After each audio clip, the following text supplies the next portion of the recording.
Boa noite, irmãos. Bom estarmos aqui. Teve uma urna que nós deixamos ali na frente, com algumas perguntas, para os irmãos colocarem as perguntas. Alguns irmãos colocaram, acho que a gente vai trabalhar 8 perguntas. E então são perguntas dos irmãos, Se por acaso ficar alguma dúvida, venha nos procurar, a gente pode conversar. Então, são perguntas relacionadas àquilo que a gente tem falado, àquilo que a gente tem discutido, e vamos ver como a gente pode respondê-las, da melhor forma possível. Tá bom? Vamos começar aqui. Então, primeira pergunta aqui para a gente dar início.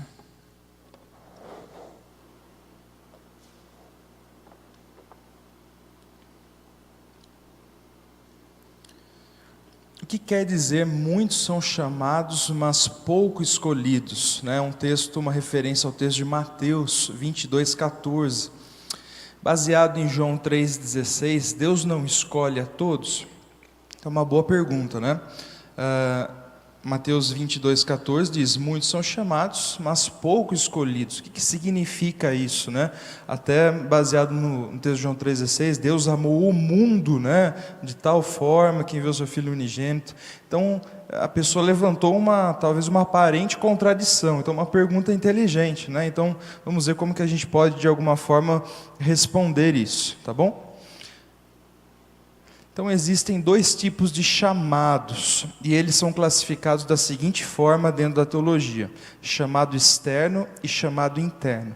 A gente vai voltar nesse assunto quando a gente falar sobre a doutrina da salvação, sobre soteriologia, mas os irmãos vão ouvindo para fixando o conhecimento, Então, é importante esses 2 nomes para a gente responder essa pergunta: chamado externo e chamado interno.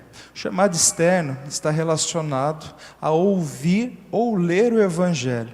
Por essa razão, muitos são chamados, pois muitos ouvem o apelo do Evangelho. Então, a parte do versículo fala: muitos são chamados, se refere às pessoas que estão ouvindo a palavra de Deus, estão ouvindo o Evangelho, Aquilo que nós nos referimos ao chamado externo, quando a pessoa é convidada pela pregação da palavra a vir até Cristo, tá bom? Então, nesse sentido, esse chamado externo, ele é estendido a todas as pessoas. Nós temos que pregar a todas as pessoas. Todas são convidadas a vir até Cristo, pela pregação da palavra. Então, nesse sentido, muitos são chamados. Obviamente, nem todos, porque tem povos que não são alcançados ainda hoje pelo Evangelho, povos isolados. Então, esses muitas vezes essas pessoas vão morrer sem ter ouvido falar de Jesus, mas muitos são chamados porque a palavra de Deus chega a muitas pessoas, tá? Então, a primeira parte do versículo é isso que quer dizer.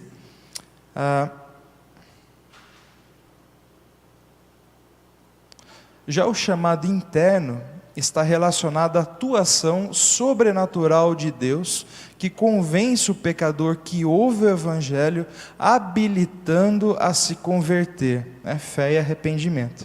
Então, veja bem a diferença. O chamado externo é quando a pessoa ouve o Evangelho e ela é desafiada a tomar uma decisão. Esse é o chamado externo.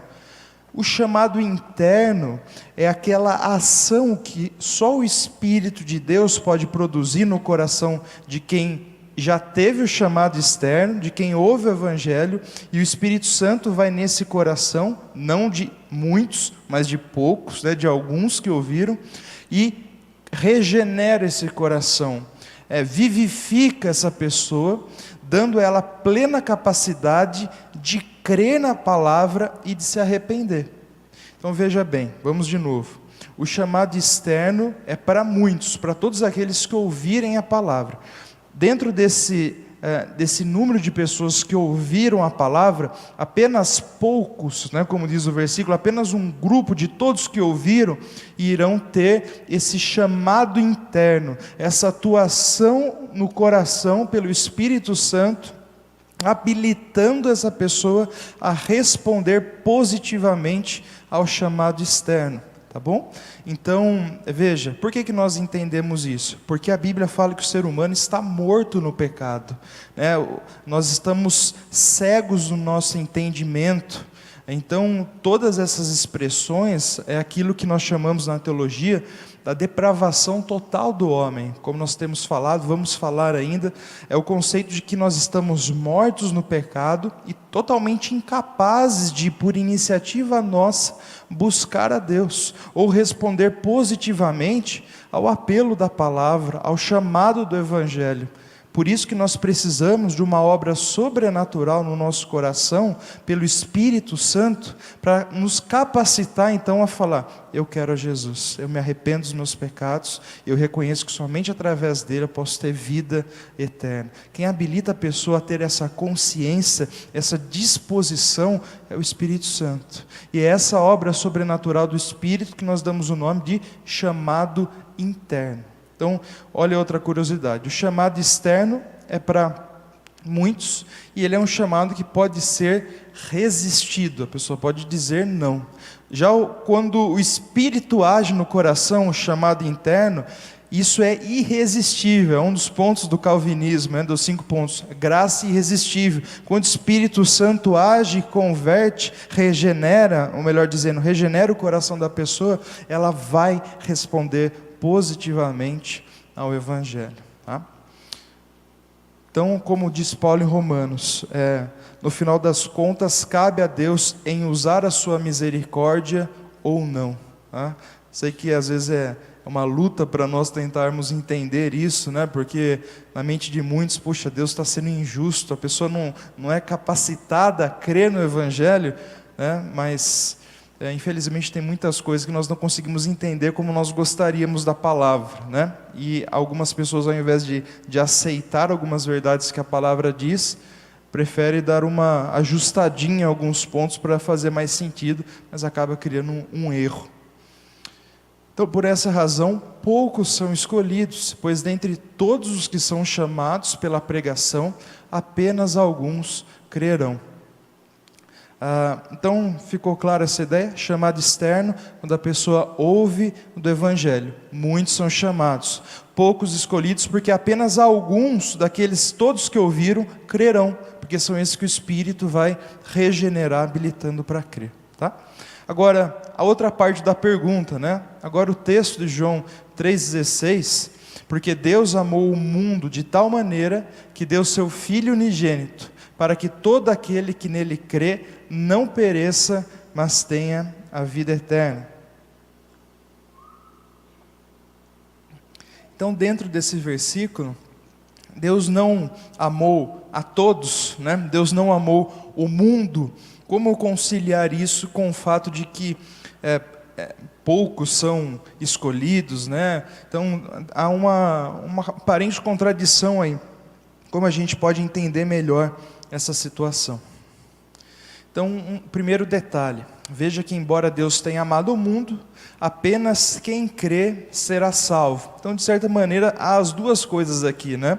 A pregação do Evangelho para as pessoas, mas apenas aquele que crê será salvo, a ideia do poucos escolhidos. De certa forma, existe um conceito parecido dentro de João 3,16. Nesse sentido, todas as pessoas são alvos da pregação, mas apenas os eleitos serão convencidos e habilitados pelo Espírito, e então crerão, né, responderão de forma positiva ao apelo do Evangelho. Agora, esse outro ponto é também importante para a gente perceber. É acerca da compreensão da palavra mundo, usada diversas vezes por João. Essa palavra mundo gera alguns conflitos de entendimento na mente de algumas pessoas, porque ao ouvirem a palavra mundo, às vezes pensam que João está se referindo a cada pessoa que há no mundo, e essa é uma conclusão errada de você chegar imediatamente. Você precisa analisar o contexto, porque muitas vezes a palavra mundo não significa cada pessoa que há no mundo, né? Cada pessoinha do mundo, mas pessoas do mundo inteiro, como nós vamos ver. Olha só outros textos. Então, mundo não significa necessariamente cada pessoa do mundo, e sim pessoas do mundo todo. você chegar a essa conclusão, desse primeiro ponto, observando 2 pontos importantes. Primeiro, os outros usos da mesma palavra por João e o contexto histórico qual envolvia os escritos de João. Então, lembra quando nós estudamos sobre inspiração bíblica, que nós vemos que Deus decidiu usar homens santos no pleno uso de suas personalidades para produzir um registro perfeito e infalível da sua revelação, né? Um registro por escrito. Isso significa que cada pessoa, cada autor bíblico que Deus usou, tem uma forma de escrever. E quando você analisa essa forma de escrever, você vai ver que aquele autor específico usa determinadas palavras com um cunho específico, de uma forma específica. Por isso você deve fazer alguns estudos específicos de algumas palavras e ver como o mesmo autor usa essa palavra em contextos diferentes. Então esse é um estudo que enriquece muito, porque nós entendemos e acreditamos que Deus preservou a personalidade de cada autor bíblico no processo de inspiração bíblica, tá bom? Então esse é o primeiro ponto que nós vamos destacar aqui. Então, exemplos de outros usos da palavra mundo, né, dentro aí dos escritos de João.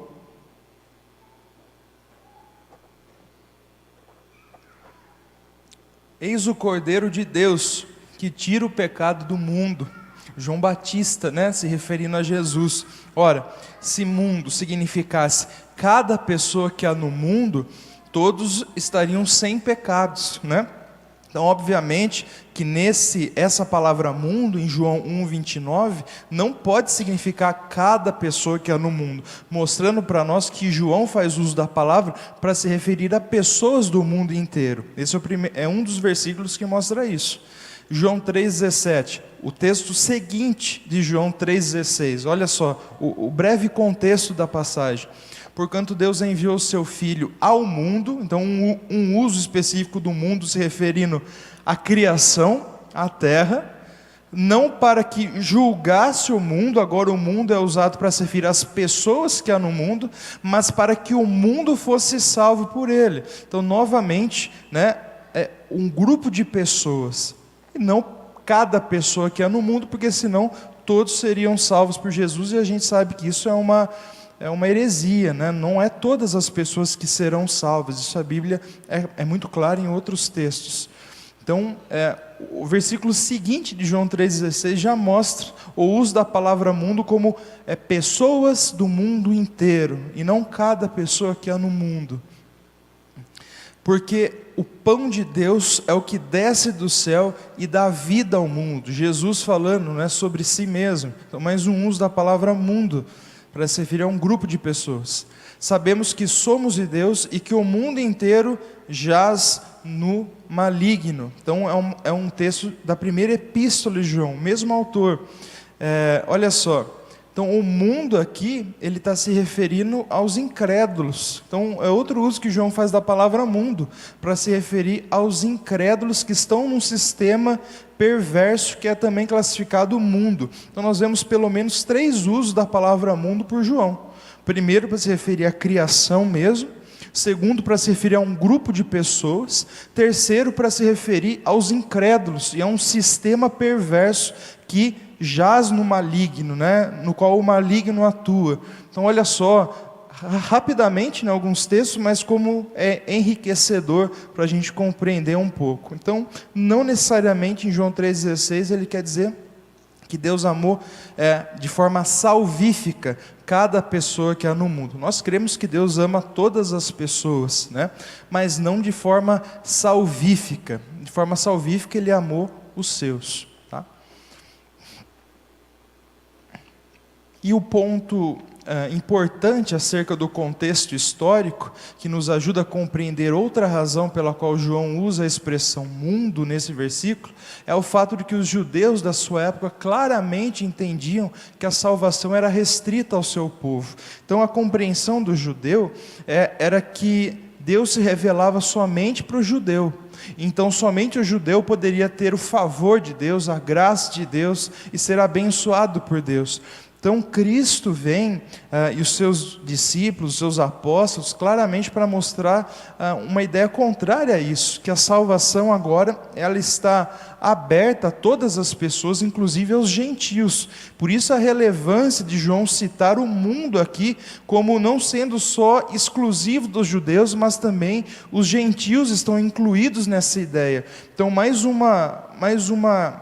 um conceito que nos ajuda a compreender o uso da palavra mundo por João, quando ele está falando por um contexto judaico, né? Então João, nesse sentido, mostra que Jesus é aquele que veio para salvar não apenas judeus, mas pessoas do mundo todo, assim como profetizou Isaías. Olha só, assim diz ele: pouco é os seres meu servo, uma referência a Jesus, para restaurares as tribos de Jacó, e tomares a trazer os remanescentes de Israel. Também te dei como luz para os gentios, para seres a minha salvação até as extremidades da terra. Então quando Isaías, que faz esse uso do termo luz para os gentios, se referindo a Jesus duas vezes, ele está se referindo justamente que o Messias, ele viria para ser uma bênção, não só para Israel, mas para todos. E isso já era um conceito antigo, que provavelmente os judeus negligenciavam, quando Deus fala para Abraão: em ti serão abençoadas todas as famílias da terra, né? E a gente sabe que isso, como fala Paulo em Gálatas, é um pré-anúncio do Evangelho, que ia alcançar todas as pessoas do mundo, né? Não cada pessoa, mas pessoas do mundo inteiro. Então, é nesse sentido, tá bom? Então, depois, se você tiver dúvida ainda, nos procure. Pergunta 2. Tem algumas perguntas que é um pouco mais rápido, outras que é um pouco mais demoradas, tá bom? Mas acho que vai dar tempo. 2. Por que Jesus disse que Deus o abandonou na cruz? Então, Mateus 27:46 diz: por volta da hora 9, clamou Jesus em alta voz, dizendo: Eli, Eli, lama sabachthani? O que quer dizer: Deus meu, por que me desamparaste? Então, desamparar, abandonar, é palavras semelhantes. O que quer dizer isso? É um texto um quanto polêmico. O que quer dizer que Deus abandonou o seu filho? Eles não são um, Eu e o Pai somos um, Jesus falou. Como assim o Pai o abandonou? Então, é um texto que requer uma atenção nossa, e a gente tentar saber como responder aqueles que perguntarem para nós sobre isso. A expressão em destaque acima reflete o momento em que toda a ira de Deus pelos nossos pecados fora derramada sobre o Filho. Então a nossa explicação é que no momento da cruz, lembra, Jesus veio ao mundo para salvar os pecadores, essa é a ideia. E na cruz Jesus estava carregando sobre si o nosso pecado, a nossa culpa, e dessa forma atraindo a ira de Deus para si, como se fosse um para-raio, Quando os raios caem, eles vão direto para o para-raio, então ele puxa os raios para si, para evitar que o raio caia em outros lugares. Vamos dizer que é uma ilustração para a gente tentar entender o que aconteceu com Jesus. Ele foi o para-raio dos eleitos, Deus derramou sobre ele toda a ira que seria distribuída a todos nós que somos pecadores, O pecado gera ira, e Deus, como Deus justo, precisa punir o pecado, e Ele não fica indiferente ao pecado, porque Ele é um Deus santo, justo e puro, O profeta Abacuque fala: o Senhor é tão puro de olhos que não pode ficar indiferente ao pecado. Salmo fala que Deus sente indignação todos os dias. Então Deus, Ele não fica indiferente ao pecado. Ele, como um santo juiz, Ele tem que punir o pecado. É como a gente pensar em um juiz que está julgando um assassino. Se o juiz falar para o assassino: olha, pode ir embora, eu te perdoo, pode ir. Sem julgá-lo, esse juiz vai ser pior do que o bandido, não é? Então faz parte da ideia de uma boa moralidade para alguém justo punir os erros, E Deus faz isso porque Ele é justo. Então Ele precisa punir o pecador, E pensa, o nosso pecado, ele tem uma culpa eterna e infinita, porque aquele que foi acusado com o nosso pecado é um ser de um caráter, de uma moral infinitamente infinitamente elevada, alguém infinitamente santo e puro. Por isso a nossa culpa é infinita, por causa do caráter daquele a quem nós ofendemos. Então seria impossível para nós pagarmos essa dívida que o nosso pecado gerou para com Deus. Por isso naquela cruz, somente um Deus homem poderia dar a sua vida para pagar totalmente a nossa conta diante de Deus, e para que nós não experimentássemos a ira eterna de Deus, que é o inferno, o castigo eterno. Jesus experimentou a ira de Deus pelos nossos pecados, e pelos pecados de toda a humanidade, tanto do passado, como do presente, como do futuro. Pessoas de todas as épocas, Jesus atraiu sobre si a culpa desses pecados, e foi naquele momento, experimentou esse cálice da ira de Deus, a ponto de ele falar: Deus meu, por que me desamparaste? Então, essa aparente relutância de Jesus de até ir para a cruz, quando ele está orando no jardim: Senhor, se possível, aparta de mim esse cálice, é justamente, muito mais do que a dor física, é justamente essa ira de Deus que seria derramada sobre ele, que era algo sem precedentes, era algo terrível, muito superior à dor física que Jesus sentiu, a qual não foi pouca. Então, essa expressão da boca de Jesus, ela se refere a justamente o momento em que Deus pesou a sua mão sobre o Filho, punindo nele a nossa culpa, castigando o seu Filho por causa do nosso pecado, moendo o seu Filho, como fala Isaías, por causa da nossa culpa, né? A ponto do próprio Filho, que é um com o Pai, dizer: Deus meu, por que me abandonaste? Então foi tão terrível a ponto do próprio Filho de Deus se sentir abandonado por Deus. Deus meu, por que desamparaste? É uma referência também ao Salmo 22:1, que é um salmo messiânico, né? Então, de certa forma, cumpre o que diz ali. A infinita e eterna culpa do pecado recaiu sobre o Senhor Jesus, e na cruz ele pagou totalmente nossa dívida, experimentando a totalidade da ira de Deus, que seria aplicada eternamente nos perdidos, que agora são salvos em Cristo.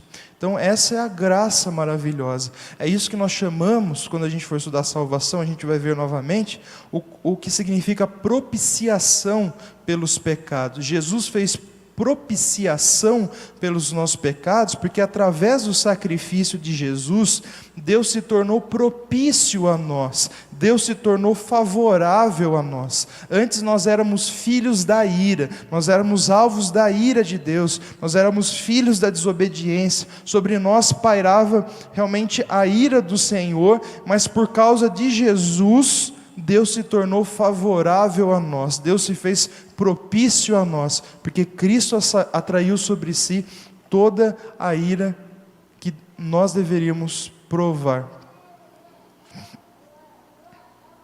Olha só, Isaías profetizando sobre isso: mas ele foi traspassado pelas nossas transgressões, moído pelas nossas iniquidades. O castigo que nos traz a paz estava sobre ele, pelas suas pisaduras nós fomos sarados. Todos nós andávamos desgarrados como ovelhas, cada um se desviava pelo caminho, mas o Senhor fez cair sobre ele a iniquidade de nós todos.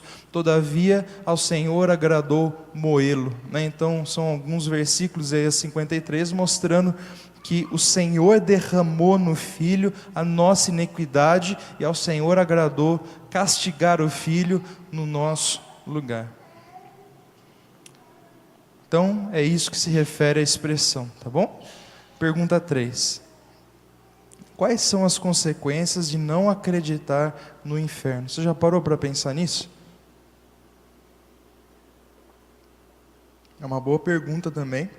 Eu acho que muito relevante no tempo que nós vivemos, que tem sido pregado um Deus que só ama, e parece que no final das contas vai salvar todo mundo, né? Então é uma forma míope de se olhar para Deus, desconsiderando grande parte das Escrituras. Então, falar que não vai ter inferno seria dizer que não vai ter um castigo eterno, né? Com certeza é isso que a pessoa que fez a pergunta está pensando. Então, quais as consequências na vida de alguém de não acreditar no inferno? Vamos tentar pensar um pouco juntos aqui. Então, uma vez que o inferno e o lago de fogo, né, porque o inferno é o estado intermediário e o lago de fogo é o estado final. O que significa isso? Hoje, quando alguém morre sem Cristo, ele vai para o inferno. É um lugar já de tormento, mas que a pessoa está em espírito apenas. O lago de fogo é o estado final, onde o próprio inferno vai ser lançado para dentro dele, e onde até aqueles que estão mortos sem Cristo vão receber novos corpos para serem castigados eternamente. Então o inferno é o estado intermediário, até que chegue o estado final, que é o lago de fogo e enxofre. Mas quando a pessoa pergunta quais as consequências de não acreditar no inferno, por isso que eu entendi que ela está querendo dizer o inferno como representando o castigo eterno, tá bom? Então, nesse sentido que nós vamos falar. Quais as consequências de não se acreditar em um castigo eterno, tá? Vamos usar esses moldes aqui. São aspectos essenciais no que se refere à sã doutrina. Não crer neles possui sérias implicações sobre a fé de alguém.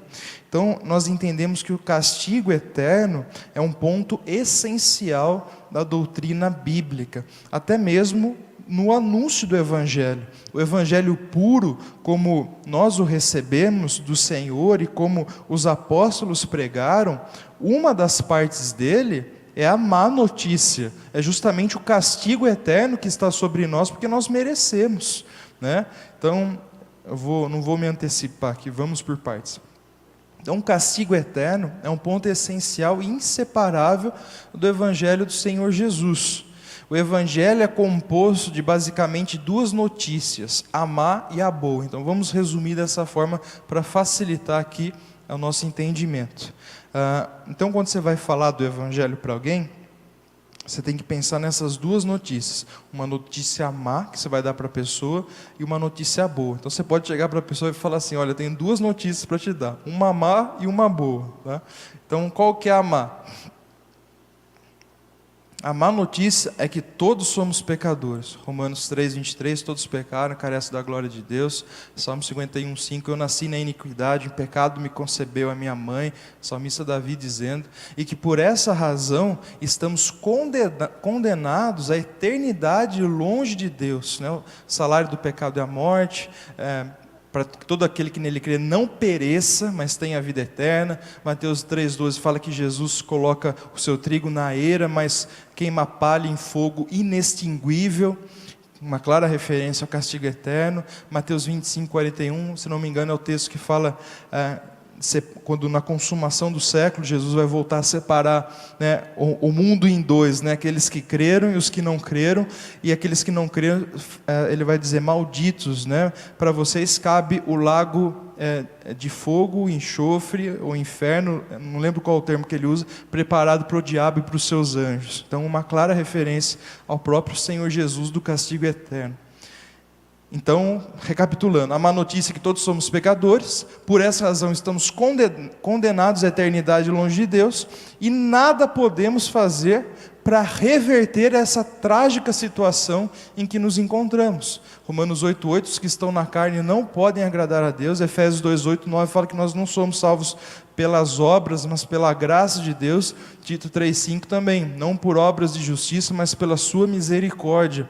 Então, essa é a má notícia. Somos pecadores, por isso nós somos merecedores de um castigo eterno, e por nós mesmos nós não podemos mudar essa realidade. As nossas obras não têm capacidade para nos salvar, para quitar a nossa dívida com Deus.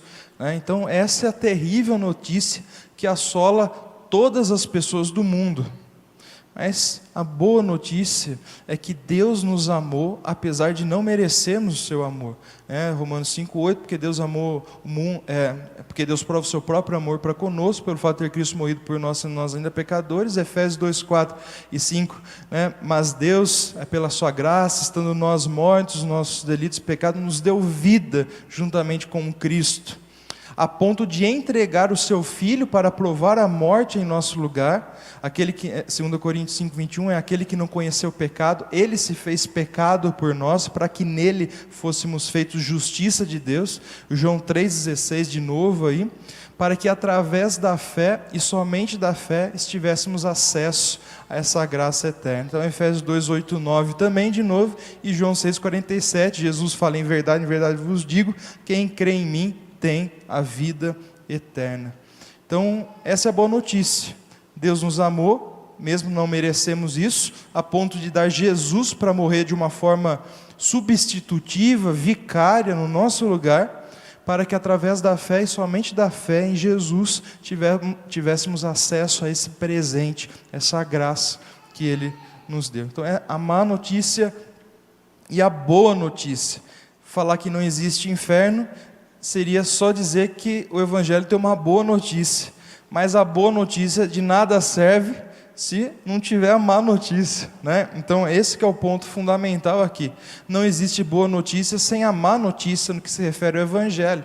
Não existe necessidade de Salvador se não estivermos condenados. Se a pessoa não tiver ciência de que ela está perdida, ela não vai precisar de um Salvador. Quem procura um médico é quem tem plena convicção que está doente. Ninguém vai atrás do médico se estiver bem, né? Então a mesma ideia no contexto do Evangelho, para que a pessoa possa aceitar, né, e se render ao Senhor Jesus, ela primeiro tem que entender a situação trágica que ela se encontra. Deus tem que abrir o entendimento dela para que ela perceba quão desesperosa é a sua situação, para que ela segure em Jesus e dependa totalmente dele para ser salva. Essa que é a fé salvadora. Logo, desconsiderar o inferno é desconsiderar a justiça, a santidade, a pureza de Deus, que diante do pecado e do pecador não pode ficar indiferente. Então é um ponto, irmãos, essencial na pregação do Evangelho. Então, é difícil a gente julgar, né? Falar que quem não crê no inferno vai para o inferno, mas é um ponto essencial. Traz sérias consequências não acreditar. A gente coloca em dúvida se a pessoa realmente entendeu o Evangelho porque ela não ouviu o Evangelho. Ouvir o Evangelho sem falar de condenação eterna e sem inferno não é o Evangelho. Paulo diz em Gálatas: se alguém vos prega Evangelho que vai além daquele que nós pregamos, mesmo que seja um anjo vindo do céu, seja anátema, seja amaldiçoado. E Paulo vai continuar dizendo: eu procuro agora o favor de agradar a homens ou a Cristo? Mesmo que se agradassem a homens, não seria servo de Cristo, porque o Evangelho que eu recebi não provém de homem algum, mas eu recebi mediante revelação do Senhor Jesus. Então Paulo está dizendo o seguinte: na minha pregação do Evangelho, eu não procuro agradar a homens, eu sou fiel à mensagem do Evangelho, mesmo que eu tenha que dizer que a pessoa é pecadora, que ela vai para o inferno, e que nada disso, que nada que ela fizer pode resolver a situação.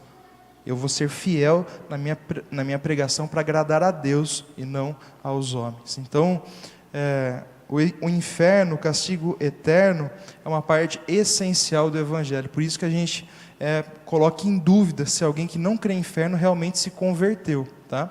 Eu não quero ser generalista aqui, mas essa é a importância, tá bom? Dessa doutrina. Ela faz parte fundamental do Evangelho do Senhor Jesus.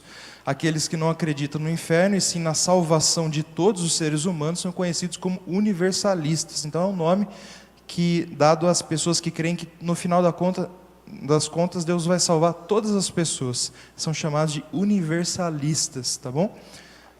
O pensamento de Pelágio, doutrina pelagiana, também aponta nessa direção. Nós vamos ver ele quando nós vamos falar sobre livre-arbítrio, né? Um tema bem polêmico. Nós vamos tratar isso quando a gente for falar da doutrina da salvação.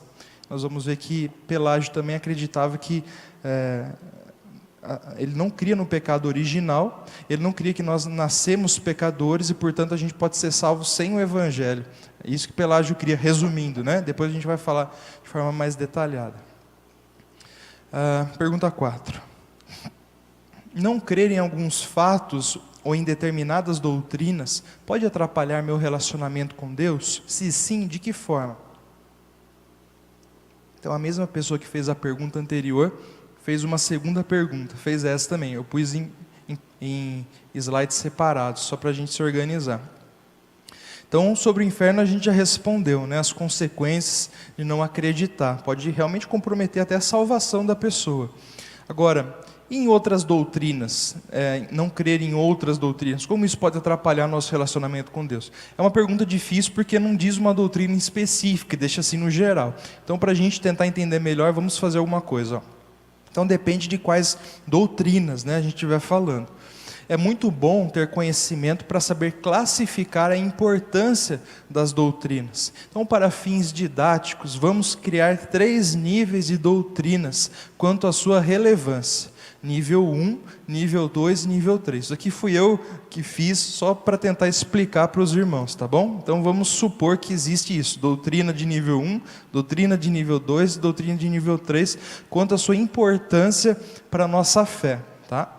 Tem doutrinas que são mais importantes do que outras, a gente vai ver isso.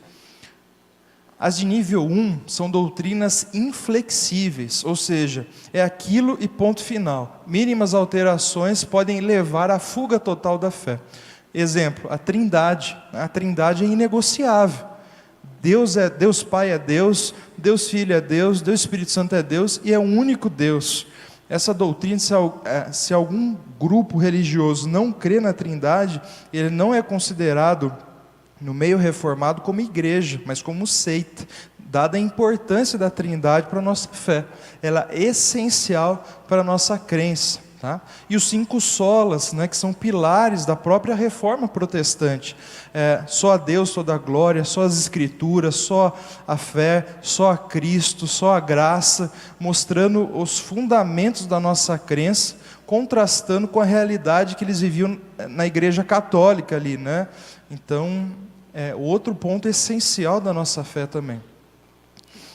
As de nível 2 são importantes e fundamentais, mas permitem uma certa flexibilidade. Por exemplo, os 5 pontos do calvinismo são muito importantes, mas os arminianos, né, assim classificados, também têm os 5 pontos, né, de Armínios que foram desenvolvidos ali.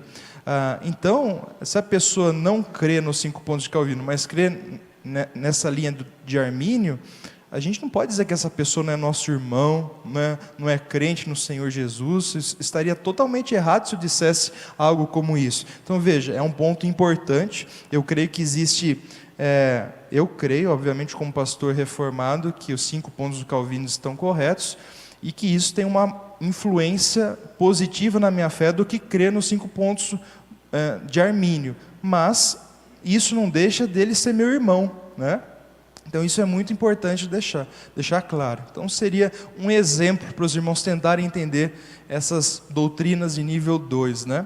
Existem as doutrinas de nível 3, são secundárias e permitem uma flexibilidade ainda maior, como por exemplo a escatologia, né? Escatologia é o estudo das últimas coisas, Apocalipse, a volta de Jesus, o arrebatamento, a tribulação. Então existe uma série de posições quanto a isso. Posições, às vezes, que até no mesmo texto vê coisas opostas, né? Por exemplo, a nossa igreja presbiteriana, a maioria dos pastores presbiterianos são amilenistas, né? Eles não creem no milênio terreno, mas no milênio mais espiritual. E tem outras igrejas que são pré-milenistas, né? Pré-milenistas tem outras classificações, tem os pós-milenistas, tem uma gama, né? Até subdivisões dentro dessas. Então, esse é um ponto na Bíblia que não é tão claro, o que permite essa multiplicidade de opiniões, e isso não afeta a seriedade daquele irmão, não tem grandes consequências na sua fé, como as de nível 1, de nível 2, né? Então, essas seriam as de nível 3, são aquelas que possuem uma mesma flexibilidade. Até para você ver, né, o texto que fala lá do cavaleiro branco, lá no Apocalipse, né, dos 4 cavaleiros, uma posição diz que é Jesus, outra posição diz que é o próprio diabo. Então, no mesmo texto, posições contrárias, totalmente contrárias, para você ver a flexibilidade que existe no entendimento, né, nessa área de escatologia, tá bom? Então, seria esses 3 níveis. Então, nesse sentido, as doutrinas de nível 1, além de serem doutrinas mais essenciais, são doutrinas que a Bíblia revela com muita clareza, negando assim a possibilidade de discordância. No nível 2, a clareza é um pouco menor, e no nível 3, menor ainda. Então, isso é importante, né? Atrelado à sua importância, também está a clareza da sua revelação. As doutrinas de nível 1, aquelas que são essenciais, basilares para a nossa fé, elas são muito claras na Bíblia, por isso não tem jeito de você rejeitá-las. Você teria que estar rejeitando a própria Bíblia para rejeitá-las, né? E assim sucessivamente, tá bom? Então, como a gente fala. Então, portanto, voltando à pergunta, depende da doutrina. Se a doutrina rejeitada for de nível 1, possui implicações mais sérias, né? Como, por exemplo, não crer no castigo eterno. Esse é um outro ponto essencial que nós vimos na pergunta anterior. Tá? E também existe a questão, né, de você rejeitar totalmente uma doutrina ou pensar nela de forma um pouco mais diferente. Também tem outras implicações. Então, por isso que eu falei que é uma pergunta ampla, que a gente não dá para dar uma resposta direta, a gente tem que responder dessa forma, tá bom? Então, saiba, resumindo, é importante você saber classificar a importância das doutrinas. Então, a gente tem que ser radical quando a gente está falando de doutrinas essenciais. Então, quando você está discutindo com alguém, você não abre mão de doutrinas essenciais. Agora, das outras doutrinas, você é mais flexível, né? Por exemplo, as doutrinas de nível 3, quando a gente fala de escatologia, tem pessoas que brigam, né, umas com as outras, porque pensam diferente. E a gente tem que falar com humildade, porque a gente pode estar errado. São doutrinas que não são muito claras na Bíblia, e a gente pode estar errado, a pessoa pode estar certa. Então não adianta a gente pregar como a gente estivesse certo, né? Uma vez que a Bíblia não é tão clara nesses aspectos. Então isso é importante, esse discernimento da nossa parte. Pergunta 5. Se Deus decreta todas as coisas, como Deus decreta algo para que o homem faça que é contra a natureza divina? Deus realmente decreta a ação do homem? A gente já respondeu essa pergunta, né, nas aulas. O pastor Vladimir falou de providência. Nós vamos dar mais uma pincelada, porque eu sei que fica dúvida, né? Uma pergunta difícil, e vamos passar a reiterar algumas coisas que foram ditas.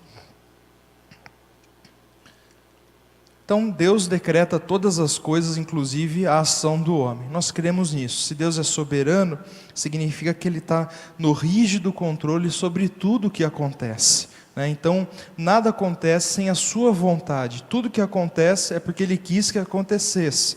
Então, Deus decreta tudo. Até o salmo que o pastor leu, Davi fala: olha, os meus dias estão todos escritos e determinados no seu livro, quando nenhum deles havia ainda. O Senhor já determinou tudo o que acontecer na minha vida. E tudo é tudo, né? Desde os acertos até os erros. Ser soberano significa isso. Deus está precisamente no controle de tudo o que acontece. Logo, algo somente acontece porque Deus quis. Se afirmássemos existir algo que pudesse acontecer fora do decreto de Deus, estaríamos reduzindo Deus e o limitando, né, e colocando outra pessoa que seria capaz de construir o futuro, né, e nós não cremos nisso. A onisciência de Deus tem por base os seus decretos. Ele sabe de todas as coisas, pois Ele decidiu todas as coisas. Então isso é importante. Quando a gente fala que Deus sabe de tudo, até as ações que nós vamos tomar, é porque Ele decretou essas ações. Por isso que Ele sabe. Ele olha para o corredor da história e sabe todo o futuro, porque Ele o escreveu. Percebe? Então, a onisciência de Deus, ela está vinculada aos decretos dele.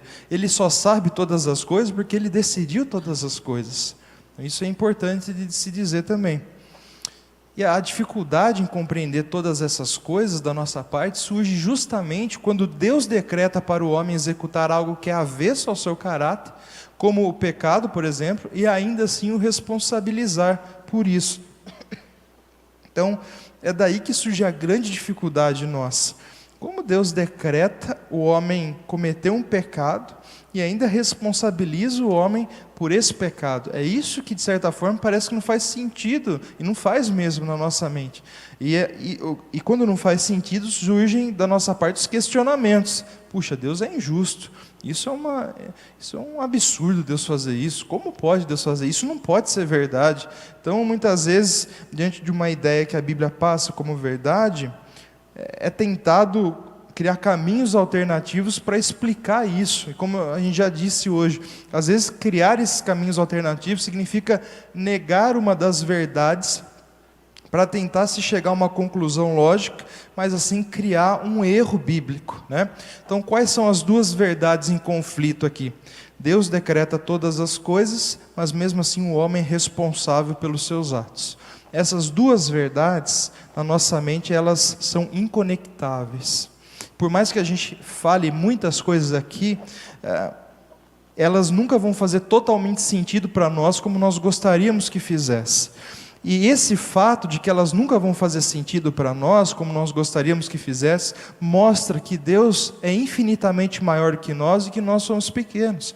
A realidade de haver fatos e verdades na Bíblia que nós não conseguimos conectar, mas que as duas são muito claras, mostra justamente como Deus é maior do que nós. Diante desses abismos da nossa fé, que nós olhamos para eles, nós vemos, isso é real, mas nós não conseguimos transpô-los, nós temos que nos curvar, reconhecer na nossa pequenez e a grandeza de Deus. Essa é a postura correta nossa, diante desses abismos da fé, desses paradoxos da fé. Reconhecer a nossa limitação e a grandeza de Deus. Nós vamos ver que é assim que Paulo responde. Olha só que interessante. Primeiro, alguns textos mostrando, o problema. Eis que o Senhor pôs o espírito mentiroso na boca de todos esses teus profetas. Olha só que texto, Micaías está falando que o Senhor disse isso, que o Senhor colocou um espírito mentiroso na boca de todos os profetas de Acabe, para que Acabe cresce na mentira, fosse para a batalha e morresse na batalha, E a culpa foi de Acabe, porque ele deu ouvidos à mentira, e não de Deus que pôs a mentira na boca para ele ouvi-la, Olha só, o contexto mostra as duas coisas, o decreto de Deus e a responsabilidade humana.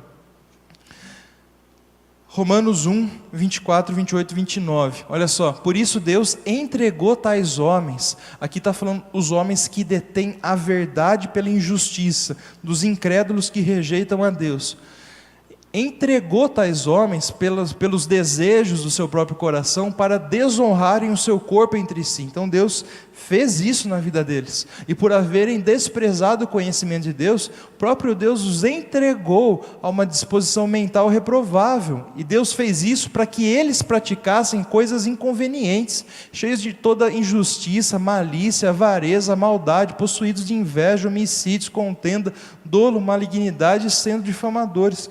Deus entregou esses homens a uma disposição reprovável, mental reprovável, para pecarem. A Bíblia fala que Deus que fez isso, e esses homens vão pagar. O próprio texto fala, eles são indesculpáveis pelas suas escolhas, Então é interessante. Paulo antecipou os problemas que essa doutrina poderia gerar. Então Paulo, prevendo que diante do fato que Deus decreta todas as coisas, e mesmo assim o homem é responsável pelos seus atos, ele prevendo que essas duas verdades, quando postas ao lado, ia gerar questionamentos pelos seus ouvintes, ele se antecipou e colocou isso na carta aos Romanos. Tu, porém, me dirás, de que se queixa ele ainda? Ou seja, por que Deus nos repreende ainda? Por que Ele nos culpa? Pois quem é capaz, ou quem jamais resistiu à sua vontade? Olha só o questionamento, é justamente o nosso dilema que nós estamos falando, é justamente a tensão que nós estamos tentando resolver, Então você vai tentar argumentar comigo, é isso que Paulo está dizendo. Por que Deus nos culpa ainda? Por que Ele nos repreende? De que se queixa Ele ainda? Pois quem de nós pode resistir aos seus decretos, à sua vontade? Ou seja, se Ele decreta, por que Ele nos culpa ainda? E a resposta de Paulo é justamente que nós temos que fazer, né? Quem és tu, homem, para discutir isso com Deus? Porventura pode o objeto perguntar a quem o fez: por que me fizeste assim? Não tem direito o oleiro sobre a massa para fazer um vaso de barro, para fazer do mesmo barro um vaso para honra e outro para desonra? Então, nesse versículo mostra a nossa pequenez e a grandeza de Deus. Quem somos nós para discutir com Deus? Essa pergunta retórica de Paulo, ele está, na verdade, colocando a gente no nosso lugar e Deus no lugar que sempre foi dele, né? De ser Deus, de ser soberano, de estar acima de todos e de tudo. Então, é assim que nós lidamos. A gente pode tentar colocar uma coisa ou outra para tentar, vamos dizer, fazer o problema um pouco mais doce ao paladar, mas no final das contas a gente não tem uma resposta totalmente satisfatória a ele, e nós temos que ter a postura de Paulo, essa postura madura do cristão, chegar diante desses abismos e reconhecer: Senhor, isso é demais para mim, eu não consigo compreender isso, mas eu honro o Senhor, eu glorifico o Senhor, porque isso só revela o quão grande é o Senhor. Então essa deve ser a nossa postura. Deus decreta para o homem, mas este ainda o faz por vontade própria, por isso se torna responsável por seus atos. Isso para nós é um mistério. Então Deus decreta, mas ao mesmo tempo o homem escolhe. Como assim? Deus decreta, mesmo assim o homem escolhe? São coisas que não se encaixam para nós. O homem é responsável porque foi o desejo dele fazer aquilo, mas antes foi o decreto de Deus. Por isso que é difícil responder e não se encaixa. Então esse é o nosso dilema. Como já foi mencionado em aulas passadas, a soberania de Deus não anula a vontade e a responsabilidade humana. Apesar de Deus decretar todas as coisas, Deus não mexe conosco como marionete, né? Não é isso, porque nós temos vontade ainda, nós temos desejo, e mesmo que Deus decretou, é a nossa vontade em executar aquilo. Por isso nós não somos marionetes na mão de Deus. Marionete não tem vontade, né? Nós temos vontade. Esse que é o grande dilema, esse é o grande mistério por detrás disso. Porque o Filho do Homem, o texto que o pastor Vladimir leu, acho que umas 2 vezes, mas vale citar novamente, né? Porque o Filho do Homem, na verdade, vai segundo o que está determinado, mas ai daquele por intermédio de quem ele está sendo traído. Decreto de Deus e a responsabilidade humana. Tá? Pergunta 6, vamos correr aqui para acabar. Gostaria de saber mais sobre o conceito de trindade ontológica, de trindade econômica, bem como suas funções de cada pessoa da trindade. Vamos tentar passar rapidinho, né, os conceitos que significam eles. Então vamos desenhar para facilitar o entendimento. Então, triângulo representando Deus, a trindade, né? A gente viu que nenhuma representação é fiel bastante para a trindade, mas vamos colocar essa, para a gente tentar se aproximar o mais possível. Então, Pai, Filho e Espírito Santo. Pai é diferente do Filho. O Pai é uma pessoa, o Filho é outra pessoa, é outro ser pessoal, né? Então são diferentes. O Filho é diferente do Espírito Santo, o Espírito Santo é diferente do Pai, né? Eles são diferentes uns dos outros. E quando a gente fala trindade econômica, a gente está enfatizando justamente as diferenças entre as pessoas da trindade. A gente está mostrando que existe uma diversidade dentro da unidade. Eles são pessoas diferentes, mas principalmente aqui o conceito da trindade econômica vai dizer que eles têm funções diferentes dentro da história. Eles decidiram agir, as pessoas da trindade decidiram ter papéis diferenciados dentro do seu relacionamento com o homem, dentro da sua criação, dentro da história que a própria trindade escreveu. Tá? Então, o conceito de trindade econômica, ele enfatiza, ele aponta essas diferenças que existem na trindade, as diferenças de papéis entre as pessoas da trindade. Mas os três são iguais, porque os três são Deus. Os três são essencialmente, eles têm essencialmente o mesmo poder, a mesma honra, a mesma glória. Ou seja, apesar de ter papéis diferentes, o ser de cada pessoa são iguais. Eles são iguais em seus seres. É isso que nós chamamos de trindade ontológica, né? Enquanto a trindade econômica enfatiza as diferenças dentro da trindade no que diz respeito às funções de cada pessoa, a trindade ontológica vai enfatizar a igualdade que existe na trindade no que diz respeito ao ser de cada pessoa. Tá? Então, espero que ficou um pouco mais claro aí. Nós não estamos falando de duas trindades diferentes, tá bom? Apenas conceitos diferentes para se referir à mesma trindade. Então isso tem que ficar claro. Alguns exemplos das diferentes ações das pessoas. O pai fala com o filho no batismo, envia seu filho ao mundo, castiga o filho por amor às pessoas na cruz. O filho encarna, morre na cruz. Então quem morre na cruz é o filho, não é o pai nem o Espírito Santo, né? A gente não pode dizer que o pai morreu na cruz, não. Quem morreu na cruz foi o filho. Papéis diferentes. Ressuscita, voltará para buscar os seus e para julgar o mundo. São papéis do filho dentro dessa economia da trindade. O Espírito convence as pessoas do pecado, da justiça e do juízo, habita permanentemente naqueles que creram no Evangelho, sonda todas as coisas, até as profundezas de Deus, produz no crente um caráter aprovado. Então são papéis mais voltados para o Espírito. Tá? Então, respondendo nessa pergunta. A 7. Na Bíblia, em Romanos, diz que Deus espera com paciência pelos que irão se converter. Como fica então a predestinação? Eu não consegui entender totalmente essa pergunta, mas eu vou responder de acordo com o que eu entendi, tá bom? A pergunta provavelmente se refere ao texto de Romanos 3, 23 a 26, que vai dizer: todos pecaram e carecem da glória de Deus, sendo justificados gratuitamente por sua graça, mediante a redenção que é em Cristo Jesus, a quem Deus propôs no seu sangue, como a palavrinha que nós vimos, propiciação, mediante a fé, para manifestar a sua justiça. Por ter Deus na sua tolerância, então provavelmente é aqui que a pessoa tira a expressão paciência, até na nova tradução da linguagem de hoje a palavra é usada paciência, deixado impunes os pecados anteriormente cometidos, tendo em vista a manifestação da sua justiça no tempo presente, para ele mesmo ser justo e o justificador daquele que tem fé em Jesus. O que significa isso? Quando Paulo fala que Deus, na sua tolerância, deixou os pecados anteriormente cometidos impunes. O que ele quer dizer com isso? Eu vejo que aí é o conflito de ideias, pelo que eu entendi, tá bom? E de fato tem um conflito aqui.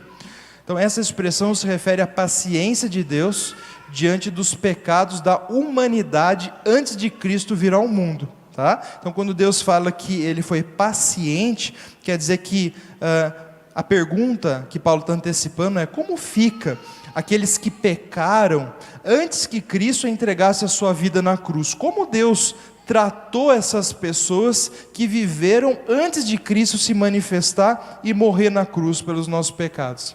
Então Paulo responde dizendo que Deus foi paciente com essas pessoas do passado, antes de Cristo, tendo em vista, ele foi paciente porque ele olhava, contemplava a manifestação da sua justiça no tempo presente, ou seja, quando Jesus veio e morreu na cruz. Então as pessoas do passado, do Antigo Testamento, eram perdoadas e Deus tinha paciência com elas por causa do sacrifício de Jesus no futuro. Tá? Então os sacrifícios do Antigo Testamento, todos eles apontavam para o sacrifício de Cristo, e a paciência de Deus estava naquelas pessoas justamente por causa do sacrifício de Cristo que ia acontecer no futuro.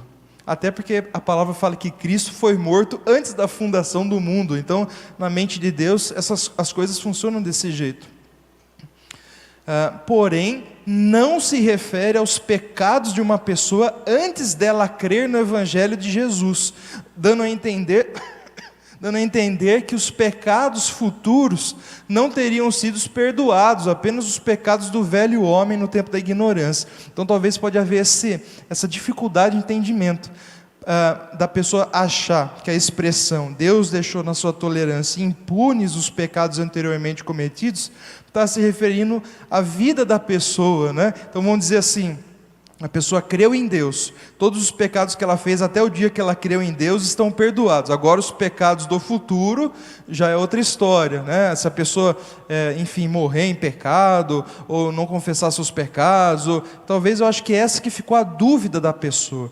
E o texto não está se referindo ao indivíduo. O texto está se referindo ao coletivo, à história. Então essa é uma diferença importante para a gente entender essa passagem, tá bom?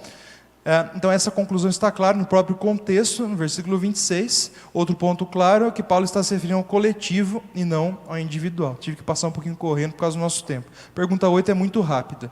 Achei as heresias citadas na aula sobre a natureza de Cristo um absurdo. Que tipo de pessoas fez tais afirmações? Então, quando a gente falou de docetismo, né, ebionismo, Jesus não foi homem, Jesus é só Deus, Jesus não era Deus, era só homem, né, todas essas heresias, quem afirmou essas coisas? Então, rapidamente, um pouco do histórico, né? Nestório, que falava do nestorianismo, Jesus tem duas naturezas e duas pessoas, é isso que ele afirmava, e Jesus só tem duas naturezas e uma pessoa. Era arcebispo de Constantinopla no V século. Eutiques, né, que surgiu a heresia eutiquianismo, era um monge em Constantinopla também no V século. Apolinário, que surgiu o apolinarianismo, foi um bispo de Laodiceia no IV século. O docetismo foi representado por muitos. Por exemplo, Marcião, bispo do I século, Basilíades, professor religioso em Alexandria no II século. Ário, do arianismo, era um líder religioso em Alexandria. Então, um pouco do histórico deles. Eram religiosos, líderes nas suas igrejas, né, professores de religião, enfim, esse tipo de pessoa. Tá bom? Amém? Se você tiver dúvida, depois nos procure. Vamos orar para a gente encerrar? Vamos ficar em pé? Vamos orar.